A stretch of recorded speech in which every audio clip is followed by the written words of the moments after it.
Android malware infecting tens of thousands of phones. Danny Palmer joining me here for ZDNet to talk about this, Danny, as if we needed anything else to worry about here. Tell us what you're learning about with this. Well, this Android malware called Mandrake has been detailed in a report by researchers at Bitdefender, and it seems to have been on the scene since about 2016, having infected over 10,000 Android smartphones in that time. It's only really recently come to light in terms of being discovered because it has been so secretive in terms of how it goes about its business. I mean, 10,000 might sound like a lot of targets, but spaced out over 4 years, that's a few thousand a year, and it's very much a hands-on operation, it seems.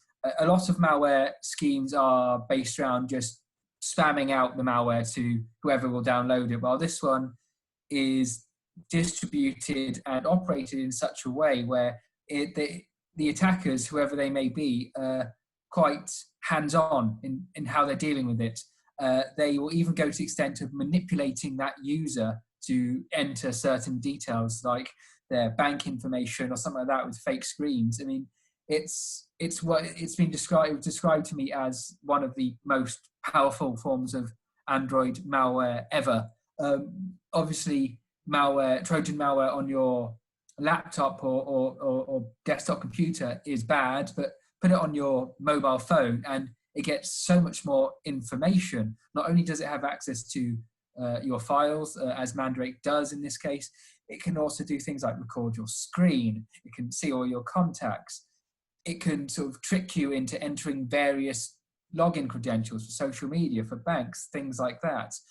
It can even track your exact location. It's an interesting one because in many ways, it seems to be designed as a cyber criminal tool because a lot of the things it's being used for are ultimately to sort of steal personal details or money.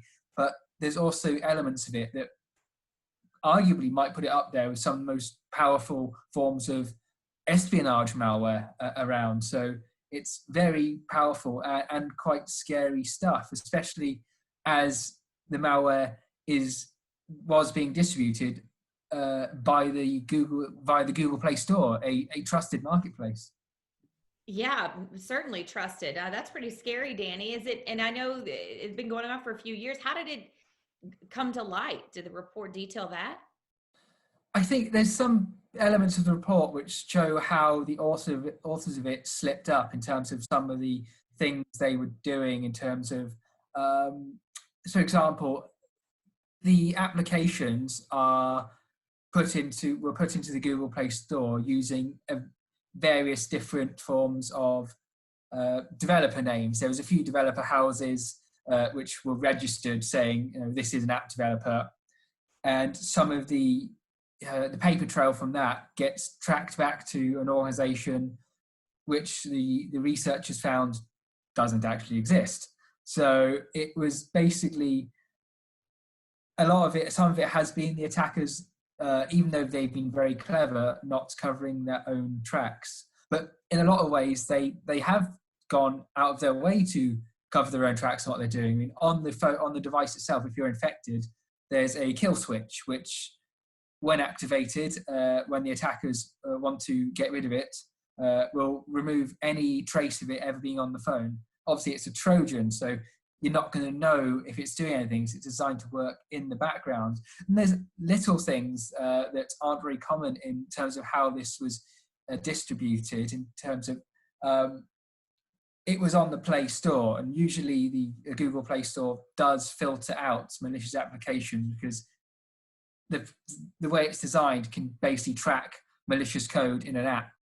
But the way this was designed was you downloaded the initial application, and all these applications functioned like they were advertised. So one was about car news, one was about Bitcoin. They actually provided the actual thing it said it wanted to do.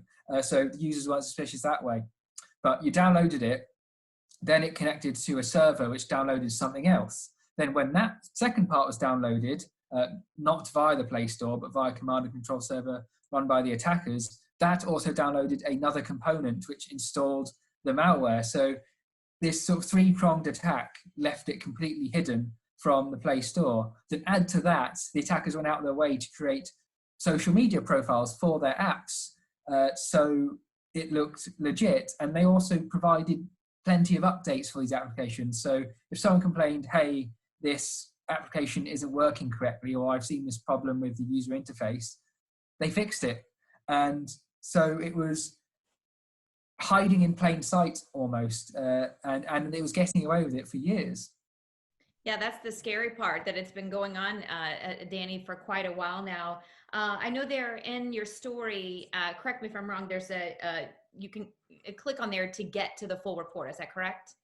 Yeah, that's it. The full report, in-depth report, is about 60 pages long. It goes into a lot of detail about every single, almost every single app that was discovered in there, and how they found where it's potentially linked to. I mean, the report doesn't explicitly say who or what is behind it, but there are some clues as to who might be. There are certain countries where it won't activate in if the malware is downloaded onto a phone in those parts of the world. A lot of the targets of this are in Western Europe, North America, and Australia. But yeah, there are other places in the world it just won't run, which is interesting in terms of it could point to clues as to who could be behind it, though it can't be possible to say for certain at the moment. But yeah, there's potentially some.